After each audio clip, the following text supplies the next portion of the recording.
마가복음 강해 설교 두 번째 시간입니다. 광야로 내모시는 이유라는 제목으로 오늘 우리에게 주시는 하나님의 말씀은 마가복음 1장입니다.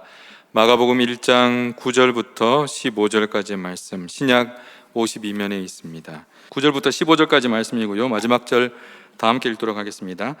그때 예수께서 갈릴리 나사렛으로부터 와서 요단강에서 요한에게 세례를 받으시고 곧 물에서 올라오실새 하늘이 갈라짐과 성령이 비둘기같이 자기에게 내려오심을 보시더니 하늘로부터 소리가 나기를 너는 내 사랑하는 아들이라 내가 너를 기뻐하노라 하시니라.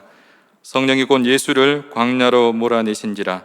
광야에서 40일을 계시면서 사탄에게 시험을 받으시며 들짐승과 함께 계시니 천사들이 수종 들더라. 요한이 잡힌 후 예수께서 갈릴리에 오셔서 하나님의 복음을 전파하여 단께 읽겠습니다. 이르시되 때가 찼고 하나님의 나라가 가까이 왔으니 회개하고 복음을 믿으라 하시더라. 아멘.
오늘 본문 말씀에 들어가기 앞서 우리가 마가복음의 저자인 마가에 대해서 잠깐 살펴볼 필요가 있을 것 같은데요.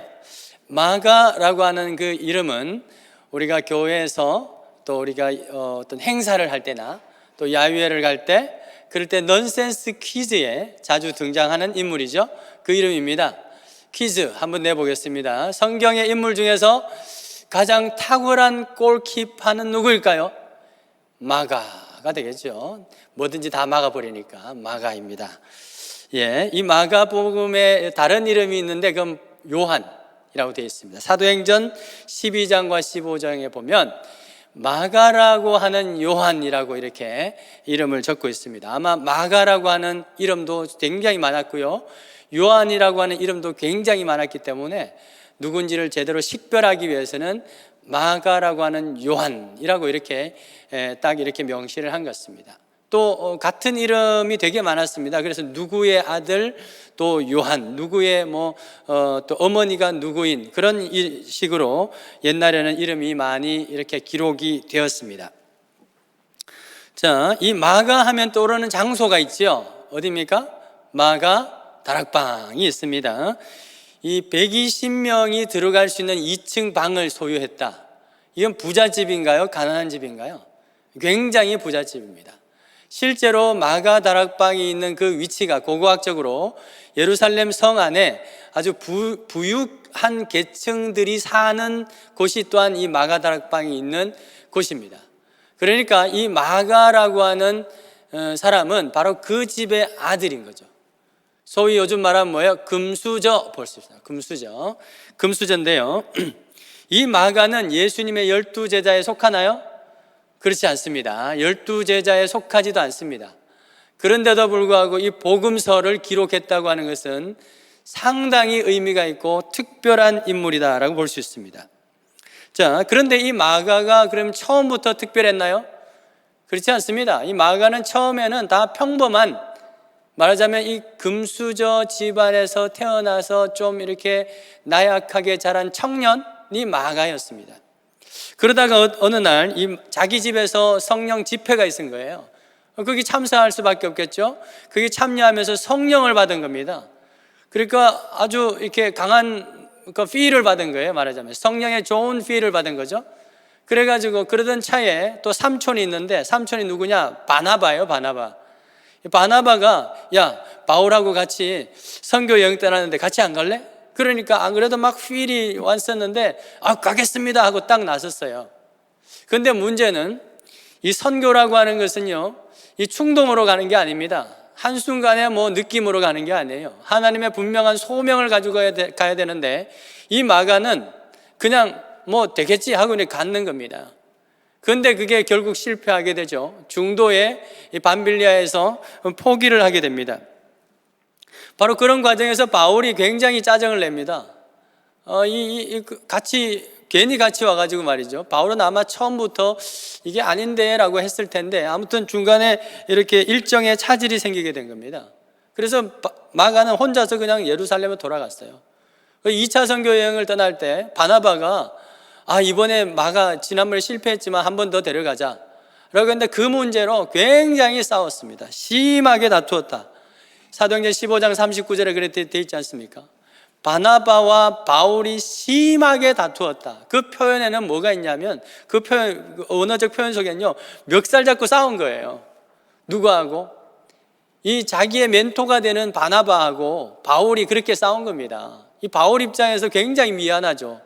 바울이 바울 되게 한 아주 지대한 공헌을 한 사람이 바나바인데 어쩔 수 없이 이 마가 때문에 그렇게 된 겁니다. 그러니까 바울의 입장에서는 이 마가가 얼마나 원망스러울까요? 여러 가지로.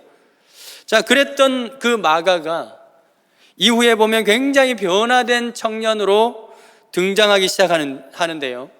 골로새서 4장 10절에 보면 바울과 함께, 이 바나바의 생질이잖아요. 바울과 함께 옥에 갇혀 있다라고 되어 있습니다. 바울과 함께 동력하게 된 것입니다. 함께 옥에 갇혀 있는 걸로 기록되고 있어요. 디모데후서 4장 11절에 보면 바울은 그로 하여금 나의 일에 유익한 자다라고 표현하고 있습니다. 그전에는 아주 무익한 사람이었죠. 성가시였어요. 나도 힘든데, 나 하나도 힘든데 이게 다 챙겨줘야 되니까 이 금수저 얼마나 성가시였는지 모릅니다. 그런데 그가 변했는 겁니다. 변해버렸어요. 이 철부지였던 청년이 나중에 이 바울의 복음사에 가장 유익한 인물로 된 것입니다. 심지어 베드로에게도 굉장히 유익한 사람이었는데 베드로가 이렇게 말합니다. 베드로전서 5장 13절에 보면 내 아들 마가에도 문안을 하라. 베드로는 마가를 아들이라고 표현하고 있어요. 마가는 어떤 인물이냐? 학자들에 의하면 헬라어에 능통한 사람이다. 마가복음을 보면 알죠. 그 문체를 보면 아는 것입니다. 근데 이상하게도 이 마가복음의 문체랑 이 베드로의 기록 서신, 베드로 서신의 그 문체와 굉장히 흡사한 게 많다는 거예요. 뭘 말해줍니까? 이 베드로는 조금 무식하잖아요. 그러니까 베드로가 말하는 이 모든 것들을 마가가 옆에 있으면서 베드로를 도와서 그 모든 서신들을 매끄럽게 만들어주는 그 역할을 했다는 겁니다. 그럴 수 있죠.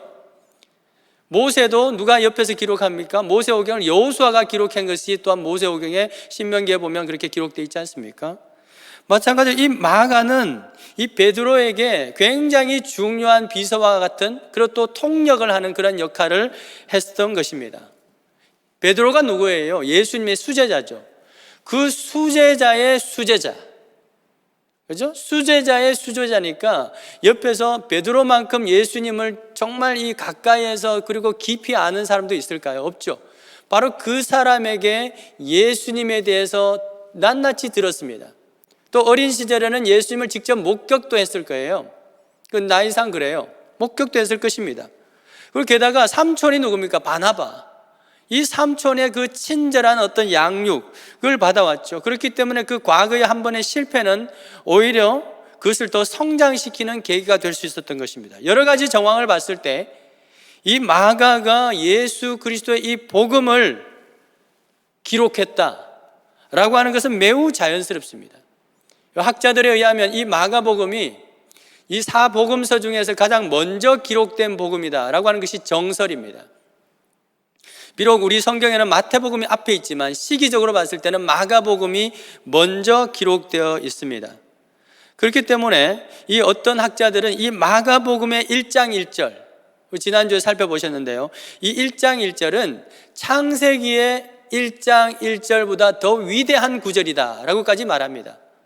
창세기 1장 1절 뭘로 시작합니까? 태초에 하나님이 천지를 창조하시니라. 창세기 1장 1절은 천지 만물의 태초의 어떤 시장을 알린다면 마가복음 1장 1절은 뭐라고 됐습니까? 하나님의 아들 예수 그리스도의 복음의 시작을 알리는, 그 복음의 시작을 알리는 그 선포로 시작되고 있다는 것이죠. 그렇기 때문에 이 마가복음은 우리 새로운 하나님의 언약의 시대, 새 언약 시대의 어떤 시작을 알리는 중요한 새로운 창조를 알리는 그러한 새로운 나라, 하나님의 나라를 알리는 중요한 메시지다라고 하는 것이죠.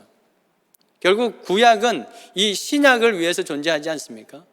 그렇게 본다면 이 마가복음 1장 1절은 창세기 1장 1절보다 훨씬 위대한 선포죠. 왜? 창세기 1장 1절은 그 이후에 부패해버렸잖아요. 그러나 예수 그리스도의 복음은 부패하지 아니하고 그 복음은 부패했는 것을 도리어 회복시키는 선포이기 때문에 더 위대한 것입니다. 이 마가복음 왜 기록되었을까요?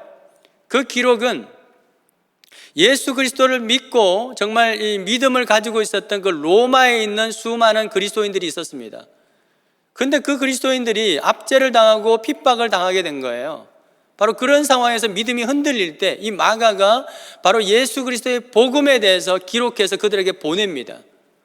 그래서 그들이 그 핍박과 환난 속에서 믿음을 잃지 않도록 도와준 것이 바로 마가복음인 것입니다. 그런 필요가 있었기 때문에 또한 마가복음을 기록하게 된 것이죠. 자, 마가복음이 기록되던 당시 그리스도교에 대한 핍박이 그렇게 극에 달했거나 그렇지 않습니다. 기록이 하루아침에 된 것이며 천천히 기록됐겠죠. 그 기록된 당시는 이 기독교에 대한 어떤 박해가 이제 서서히 시작되고 점점 이렇게 고조되는 그런 상황에 있었습니다. 특히 로마에서. 그때 아주 큰 그 사건이 하나 나는데 AD 64년에 누가 네로 황제, 미치광이 황제 아니겠습니까? 좀 이렇게 정신이 좀 오락가락해요. 그런 사람이 이제 시상이 시를 잘 짓는다는 거죠. 근데 시상이 안 떠올라가지고 로마 그 도시의 그 외곽에다가 한 곳에다 불을 지릅니다. 불을 보면서, 불 타는 거 보면서 시를 짓고 싶었던 거예요. 불을 질렀는데 문제는 뭐냐면 바람이 세게 불어가지고 그 불이 로마 전체를 갖다가 태워버리는 그 대화재가 생긴 겁니다. 이 황제는 그걸 보면서 끌 생각을 안 하고 오히려 뭐 더 막 격렬하게 돼가지고 시를 짓는다고 그렇게 했었던 것이죠. 그걸 누가 압니까? 측근들이 알죠. 그래가지고 여론이 안 좋아졌어요. 저 네로 황제 저 탄핵시켜야 된다. 그랬더니 네로 황제는 자기의 어떤 그것을 커버하기 위해서 누구에게 그걸 죄를 덮어 씌우느냐? 그리스도 교도들에게 덮어 씌워버립니다. 그것이 그때 당시에 있었던 사건이죠. 그래서 수많은 그리스도인들이 로마 그 네로 황제에 의해서 박해하고 죽게 된 것입니다. 그런데 그런 상황 가운데서 이 교인들이, 그리스도인들이 믿음이 흔들리기 시작한 거예요. 하나님, 주님 도대체 언제 오십니까? 곧 오신다 그랬는데 왜 안 오십니까? 주님의 복음은 도대체 뭡니까? 우리를 살려줘야 되는 것이 진짜 복음 아닙니까? 라고 하는 그런 흔들림이 있는 가정에서 이 마가가 이 복음서를 그들에게 보내게 되는 거죠. 그러면서 이 복음서를 읽으면서 그들이 그 환난과 핍박 속에서도 신앙을 지킬 수 있게 한 것이 바로 마가복음인 것입니다. 그래서 이 마가복음의 특징이 뭐냐? 군더더기가 없어요. 그냥 진짜 복음의 그 핵심만을 따다다닥 빨리 전하는 그런 어떤 필체를 보게 됩니다. 그래서 어떤 신학자들은 마가복음이 뭐 다른 복음서 말고요, 이게 마태복음, 누가복음에는 뭐가 있습니까? 예수님의 탄생 기록이 있잖아요. 그런데 아주 자세하게 있습니다. 관점은 좀 달라요. 누가복음의 관점은 목자들의 관점이고 마태복음의 관점은 동방 박사의 관점인데, 이 마가복음에는 그 탄생 기록이 없다는 거예요. 왜 없느냐? 학자들이 생각하기를 그것도 사실 복음이지만 그보다 더 중요한 이 복음의 능력들을 빨리 전해야 되기 때문에 그건 일단 생략을 하고 본격적으로 예수님의 그 공생의 사역을 빨리 소개하기 위해서 마가는 탄생의 기록들은 아예 빼버렸다는 겁니다. 그도 그럴 것이 이 마가의 어떤 연령으로 봤을 때 예수님의 탄생은 직접 경험하지 못한 것 같아요. 경험하지 못했죠. 그래서 예수님의 공생애는 본인이 봤잖아요. 그렇기 때문에 공생애부터 이렇게 공생애 복음의 사역부터 기록하게 된 거죠. 자, 그런데 우리가 여기서 유의있게 봐야 될 것은 마가가 이 복음서를 기록함에 있어서 첫 시작 장면을 무엇으로부터 시작하느냐라고 하는 것입니다. 그것은 바로 예수님께서 요한에게 세례를 받는 그 장면부터 시작합니다. 어쩌면 이 당시 기독교인들이 기대했던 복음을 생각한다면 이 장면도 생략하는 것이 오히려 더 좋을 수 있습니다. 그런데 마가는 그것을 기록을 합니다. 왜냐하면 이 첫 장면은 당시 로마의 핍박을 받던 그리스도인들에게는 굉장히 실망을 안겨줄 수 있는 장면입니다. 왜 그래요? 그들이 기대했던 메시아, 그들이 기대했던 그리스도의 모습이 아니기 때문에 어떻게 메시아가 일개 사람에게 세례를 받을 수 있단 말인가? 어떻게 요한보다 못한 인간이 우리를 구원할 수 있는 그리스도가 될 수 있단 말인가? 라고 하는 그 불만을 생산해낼 수 있는 여지가 되는 것이 바로 예수님이 세례를 받는 장면입니다. 그렇지 않습니까? 그래서 이후에도 보면 누가복음에도 보면 세례 요한도 예수님에 대해서 궁금증을 가집니다. 오실 그가 당신이 맞습니까? 정말 당신이 메시아라면 나한테 왜 세례를 받습니까? 라고 하는 질문을 하죠. 그러면서 우리가 다른 사람을 기다릴까요? 라고 하는 질문까지 하게 되는 것입니다. 이런 질문은 자연스럽게 나올 수 있는, 이 시대에 그리스도인들에게 나올 수 있는 질문인 것입니다. 여러분, 왜 이런 질문이 생길까요? 그것은 복음에 대한 오해 때문에 그렇습니다. 아니, 오해가 아니라 이 당시 사람들이 가지고 있던 복음에 대한 세속적 개념으로 그리스도의 복음을 이해하려고 들었기 때문이죠. 원래 이 복음이라고 하는 단어는, 세속적인 단어는 뭐냐 하면 황제가 백성들에게 주는 기쁜 소식. 북한 같으면요, 수령님이 소고기 국밥 주는 날, 이게 복음의 날이에요.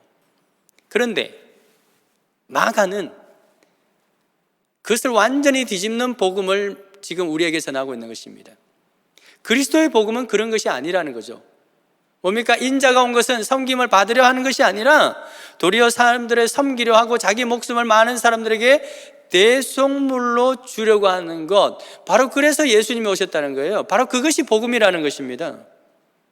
그리스도의 복음은 섬기는 자가 아니라 섬김을 받는 임원으로 고속 승진하는 그러한 어떤 소식이 아니라 오히려 섬길 수 있는, 섬김의 자리에 있음에도 불구하고 열등감이나 자괴감이나 그런 게 빠지지 아니하고 오히려 기쁨으로 섬길 수 있는 그 능력, 그것이 진짜 그리스도가 전하고 싶은 복음이라는 것입니다. 왜? 그것이 세상을 구원할 수 있는 것이기 때문에. 예수님은 바로 그런 복음의 의미를 전하기 위해서 세속적인 가지고 있는 그 복음의 개념을 완전히 처음부터 아예 지워버리고 새로운 복음의 의미를 전하기 위해서 요한에게 세례를 받고 시작하는 겁니다. 그래서 이 마가복음을 신학자들은 종복음이다라고 해요. 종복음이다. 마태복음은 왕복음이다 그러고요. 누가복음은 사람복음이다 이렇게만 해요. 그 어떤 복음서의 내용의 특징에 따라서, 강조점의 주제에 따라서 그렇게 말합니다. 마가복음은 종의 복음이다. 섬기는 어떤 자로서의 그런 복음, 그리스도의 모습을 보여준다는 것이죠. 여러분, 그럼에도 불구하고 이 그리스도의 복음이 우리에게 복음인 이유는 무엇일까요? 그것은 우리가 정말 그리스도인이면 날마다 섬기기만 해야 돼, 섬기는 게 아니라 날마다 밑에만 있어야 되는가? 그렇지 않다는 거예요. 주의 말씀은 마가복음 복음서에 보면 주 앞에서 우리를 낮출 때 주께서 우리를 높여주신다라고 하는 또한 그 약속이 있기 때문에 또한 복음인 것입니다. 그 내용이 오늘 말씀에 나오죠. 예수께서 세례 요한에게 정말 스스로 낮아지고 세례를 받으시고 나서 어떤 일이 일어납니까? 10절 보십시오. 곧 물에서 올라오실 때 하늘이 갈라짐과 성령이 비둘기같이 자기의 내려오심을 보더니 하늘로부터 소리가 나기를 뭐라고 말합니까? 내 사랑하는 아들이라, 너는 내 기뻐하는 자라, 너는 내 기쁨이다 라고 이렇게 성부 하나님께서 말씀하고 있습니다. 예수께서 스스로 낮아졌을 때 하나님께서 또 올려주시는 것, 바로 그것이 복음이라는 것입니다. 사랑하는 여러분, 하나님은 우리가 잘난치 하는 모습을 볼 때 사랑을 느끼거나 기뻐하는 것이 아니라 겸손하게 그의 계명을 지키는 자라야 내가 사랑하는 자다, 나의 사랑을 받는 자다라고 말씀하고 있지 않습니까? 오늘 이 예수께서 세례를 받는 이 장면은 신학자들의 표현에 의하면 메시아의 대관식이라고 부릅니다. 메시아의 대관식. 우리가 목사가 되거나 장로가 되거나 안수집사가 될 때, 그럴 때 안수를 받죠. 안수 받죠.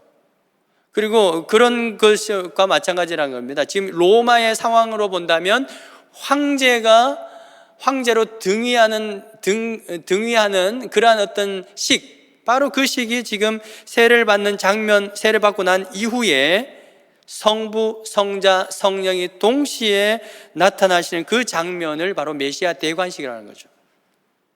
성경 속에서 정말 분명하게 성부, 성자, 성령이 동시에 등장하시는 장면이 별로 많지 않은데 바로 여기에 있습니다. 이 장면을 통해서 예수께서 메시아 되심을 인준하시는 바로 메시아 대관식이 바로 이 장면이라는 거예요. 자, 그런데요, 우리는 이 장면에서 또 한 번의 실망스러운 대반전을 보게 됩니다. 아까 메시아가 인간에게 세례를 받는 것도 참 실망스럽게 느낄 수 있는데, 독자들의 입장에서 이제 이 대관식이 끝나자마자 어떤 일이 나요? 성령께서 성부와 함께 성령 성부의 뜻대로 어디요? 이 성자 예수 하나님의 아들을 어디로 보내요? 광야로 내몰았다는 거예요. 광야로 몰아내다, 에크발로라고 하는데, 에크발로 이건 어떤 의미냐? 에크라고 하는 것은 out of, 바깥으로, 발로는 집어던지다, 집어던지다. 바깥으로 집어던졌다는 건 내몰았다는 것입니다. 매우 강한 의미를 가지고 있어요. 복음서에 보면, 신약성경에 보면 이 단어는 주로 많이 어디에 사용되냐면 귀신을 내쫓을 때, 에크발로라는 단어를 많이 써요. 예수께서 귀신을 내쫓을 때, 그냥 뭐 나가다라고 하는 그런 의미로도 쓰입니다만은 아주 많이 쓰이는 것이 바로 귀신을 내쫓을 때입니다.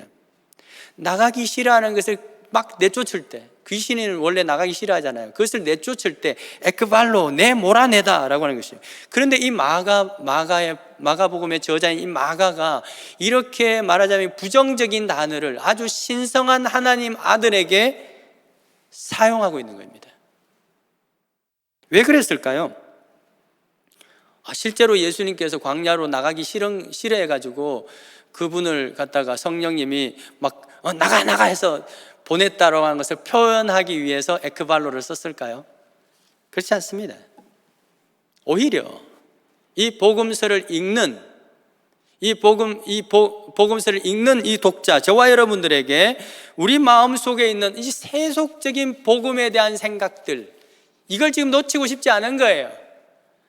예수 믿으면 복음의 능력 받으면 막 성공하고 막 좋은 소식만 빡빡 읽고 막 꽃길만 쫙 펼쳐지는 그걸 기대하지 않습니까? 바로 그 생각, 우리가 몰아내기 싫은 그 생각을 처음부터 몰아내기 위해서 예수께서 먼저 광야로 내몰리시는 그런 장면을 보게 되는 거죠. 여러분, 우리는 세속적으로 생각해 보십시다. 대관식이 끝났습니다. 그럼 뭘 기대합니까? 로마 황제가 대관식을 했어요. 그 다음에 뭐 있어요? 그 다음에는 거대한 연회가 있을 겁니다. 잔치가 있을 거예요. 춤사위가 있을 것이고, 또는 거대한 어떤 황제들은 황제가 되었으니까 한번 능력을 과시를 해야 되니까 군사들을 모아가지고 적군들과 전쟁을 일으켜가지고 승리를 한번 보여주는, 과시하는 그런 장면이 그 다음에 대관식 다음에 이어져야 되지 않을까요? 그런데 예수 그리스도는 그렇지 않았다요. 오히려 광야로 내몰렸다는 것입니다. 왜? 그리스도의 복음은 그런 게 아니라는 거예요. 오히려 광야에서 사단에게 시험을 받는 그러한 장면을 보게 됩니다. 그런데 이것은 무엇이 복음입니까? 그 시험을 이겨내는, 시험은 여전히 광야의 상황 속에서 그 시험을 당하고 있지만 그 시험을 이겨내는 것, 그것이 바로 복음이다라고 하는 것을 우리에게 제시하고 있는 것입니다. 여러분, 우리가 그리스도인으로 살아가면서 우리의 삶이 정말 편안하고 평안하고 아무 문제가 없으십니까? 그럼 조금 심각하다고 볼 수 있습니다. 우리의 신앙 스타일을 조금 점검해 보셔야 돼요. 정말 진정한 그리스도인이고 정말 이 참된 복음의 삶, 또 말씀의 삶을 살아가려면 우리 인생은 광야로 여겨져야 되는 것입니다. 왜? 불편해요. 하나님의 사랑을 받는 자녀라고 한다면 우리의 인생은 날마다 힘들어야 되는 것입니다. 시험 덩어리여야 돼요. 왜 그렇습니까? 솔직히 우리가 하나님의 자녀가 아니라면 이 세상이 광야가 아닐 수 있는 것이 훨씬 많죠. 편하잖아요. 그냥 세속을 따라서 내 마음 가는 대로, 내 육신 가는 대로 먹고 싶은 거 다 먹고 하고 싶은 거 다 하고 그렇게 살면 스트레스도 안 받고 얼마나 좋습니까? 그만큼 편안한 인생이 어디 있습니까? 돈이 없어서 문제지. 돈이 없어서 못해서 그렇지. 돈만 있으면 다 할 수 있잖아요. 그런데 하나님이 사랑하시고 기뻐하는 자녀가 되고 또 그렇게 살기로 결단하는 순간부터 우리 앞에는 꽃길이 아니라 광야가 펼쳐집니다. 예배 통해서 은혜 받고 주의 뜻대로 살겠습니다 고백하고 여러분 은혜 충만히 받고 예배당을 딱 나가면 어떻게 됩니까? 이야, 정말 모든 게 잘 되고 말이죠. 안 되던 것도 빵빵 뚫리고 말이죠. 꽃길 쫙 열려 있고 대로가 쭉 뚫려 있고 하면 좋은데 문제는 그 순간부터 더 험난한 광야가 시작되는 것입니다. 왜? 집에 가도 광야예요. 회사에도 가도 광야. 왜? 참을 게 너무 많은 거예요. 할 수 있지만 하지 말아야 되는 게 너무 많은 것입니다. 인내할 것도 많고요. 회사에 가도 그냥 대충 할 수 있는데 또 정직하게 해야 되죠. 말씀대로 살려니까 성실하게 해야 되죠. 상전 앞에서 하는데 눈 가림으로 하지 말라 그러죠. 남들보다 더 일찍 가서 성실하게 해야 되죠. 얼마나 힘들어요. 광야죠, 광야. 여러분, 예수께서 받으신 시험이 바로 그러한 시험입니다. 세속적인 복음, 세속적인 복음에 대한 그런 시험을 받고 있는 거예요. 사탄이 뭐라고 말합니까? 오늘 본문에는 없고요, 마태복음 같은 데 있는데, 네가 만일 하나님의 아들이거든 명하여 돌들로 떡이 되게 하라. 예수님을 성전 꼭대기에 세워놓고 네가 만일 하나님의 아들이거든 뛰어내려라. 그러면 그의 사자가, 그 천사들이 명해가지고 너를 받들어가지고 발도 안 부러지고 뼈도 안 부러지고 안전하게 해줄 것이다 라고 시험을 합니다. 여러분, 이 두 가지 시험은요, 문제 유형만 살짝 비틀어놨지 답은 동일하고 문제는 똑같은 문제입니다. 문제가 뭐예요?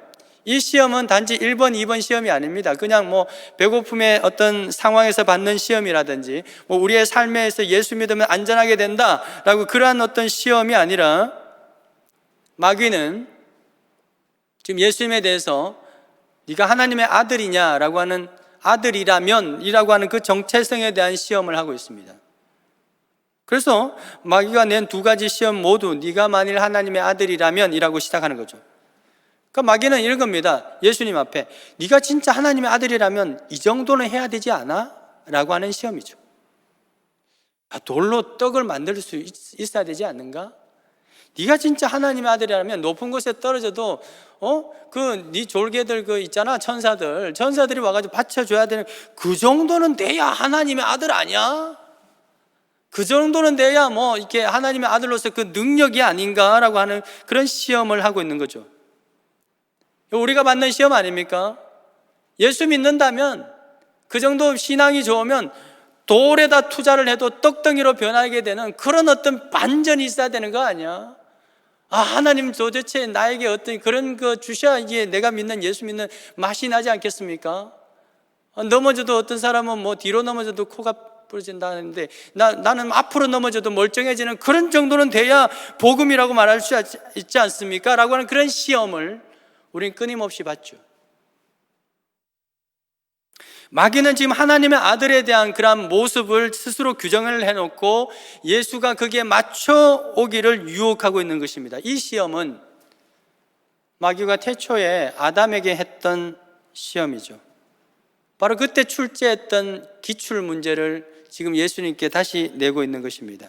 그런데 문제는, 이 시험은 아담이 어려웠을까요?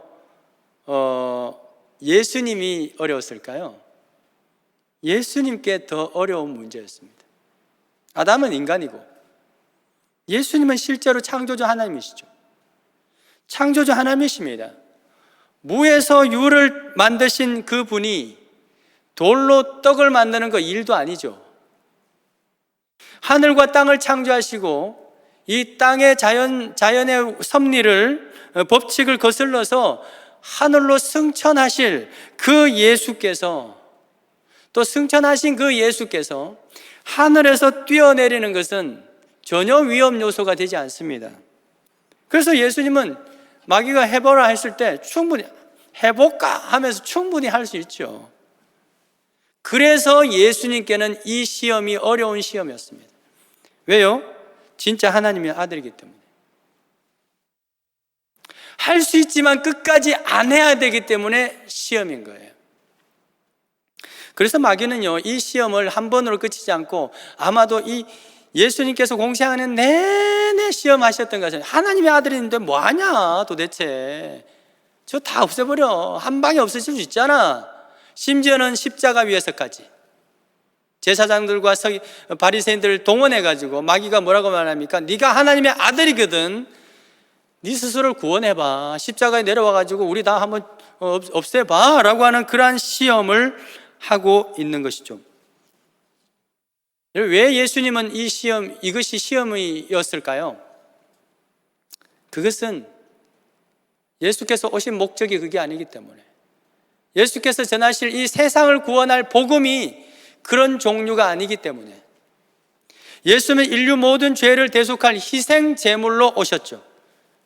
희생 제물이 되기 위해서는 예수께서는 완전한 인간으로 오셔야만 됐고 인간의 삶을 사셔야만 했던 것입니다. 그래서 이 사단은 예수께서 완전한 인간이 되지 못하게 하려고 이 시험을 하는 겁니다. 오히려 예수님을 신의 자리로 올리고 싶은 거예요. 왜?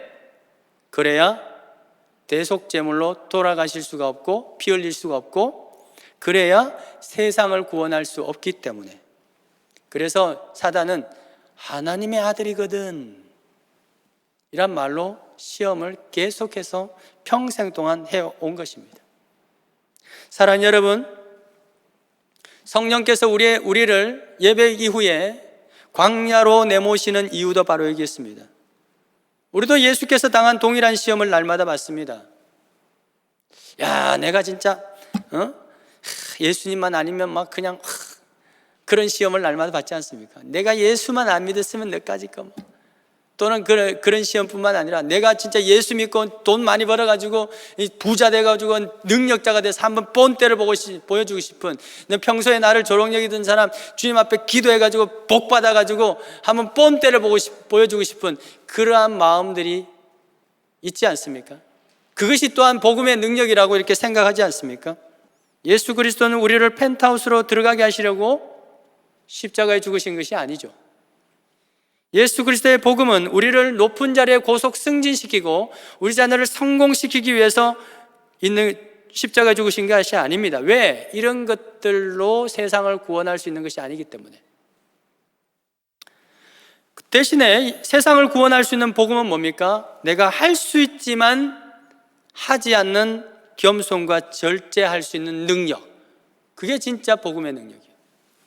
세상을 구원할 수 있는 복음은 내가 하기 싫지만 구원하기 위해서, 세상을 유익을 위해서 내가 헌신하고 또 자원하는 그러한 인내와 헌신할 수 있는 그 능력, 그게 복음의 능력이라는 것이죠. 예수님도 십자가에 달리기 싫으셨죠. 그런데 기도할 때에 성령께서 또한 능력 주셔서 그것을 하게 됐죠. 그게 진짜 복음의 능력이라는 것입니다. 그래서 신앙생활은 광야의 연속이며 그것 때문에 우리는 죽을 때까지 동일한 시험을 받게 되는데, 감사한 것은 그 시험을 통과했을 때 우리에게 주시는 축복이 뭐냐? 그것은 영원한 안식과 평안이라는 것입니다. 13절 보십시오. 13절 보시면 예수께서 광야에서 시험을 다 받으신 후에 어떤 평안을 누리십니까? 천사들이 수종드는, 천사들에게 수종받는 그러한 완전한 평안을 누리게 된 것을 기억하시기 바랍니다. 여러분, 이 평안과 안식은 어떤 자만이 누릴 수 있습니까? 광야 가운데서, 그 시험 가운데서 믿음으로, 하나님의 말씀으로, 그 복음의 능력으로 승리한 자만이 누릴 수 있는 평안인 것입니다. 바울을 보십시오. 비천한 데도 처하고 풍부에도 처하고 또 가난한 데도 처하고 부유한 데도 처했지만 환경에 상관없이 무한한 평안을 누릴 수 있는 일체의 비결은 무엇이었습니까? 바로 예수 그리스도의 이 복음이었죠. 바로 이 복음이 그로 하여금 광야를 끊임없이 걸어가면도 불구하고 그로 하여금 평정심과 평안을 누릴 수 있었다는 것입니다. 박해와 환경 속에서도 넉넉히 그것을 피하는 것이 아니라 그것을 돌파하는 능력, 그것이 바로 복음의 능력이라고 한다는 것이죠. 바로 그 복음을 진짜 경험한 사람이 또한 무엇을 어떤 사명을 감당할 수 있나요? 14절과 15절을 보시면 예수께서 복음을 전하기 시작한 것도 이 광야의 시험을 말씀으로 승리하신 그 이후라고 하는 사실입니다. 사랑하는 여러분, 현재의 고난은 장차 우리에게 나타날 영광과 좋게 비교할 수 없는 줄 믿으시기를 바랍니다. 이 약속의 말씀을 붙들고 지금 우리에게 닥친 이 광야의 시간을 세상과 타협하지 아니하고 또 나에게 어떤 변화가 없다고 하나님을 원망하지 아니하고 참된 이 복음의 능력을 가지고 믿음을 지켜나갈 때, 또 끊임없이 주님께서 주실 그 영광의 날을 소망하면서 믿음으로 기다려 나갈 때 하나님이 사랑하시고 기뻐하시는 하나님의 백성으로서 그 영광의 축복의 날이 임하게 될 줄 믿습니다. 그 날을 함께 기도하며 또 함께 나아가는 우리 모든 신용산 공동체가 될 수 있기를 주 여러분 축복합니다. 강물같이 흐르는 기쁨 성령 강림함이라. 정결한 맘 영원하도록 주의 거처 되겠네. 주님 주시는 참된 평화가 내 맘속에 넘치네. 주의 말씀에 거센 풍랑도 잠잠하게 되도다.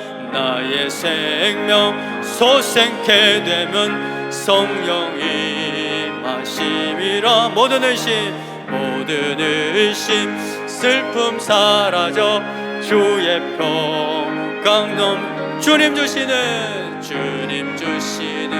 참된 평화가 내 맘속에 넘치네. 주의 말씀에 거센 풍랑도 잠잠한 우리 5절 놀라우신 주의 은혜로 놀라우신 주의 은혜로 그의 얼굴 뵙겠네. 평화로운 안식처에서 영원토록 쉬겠네. 주님 주시는 참된 평화가 내 맘속에 넘치네.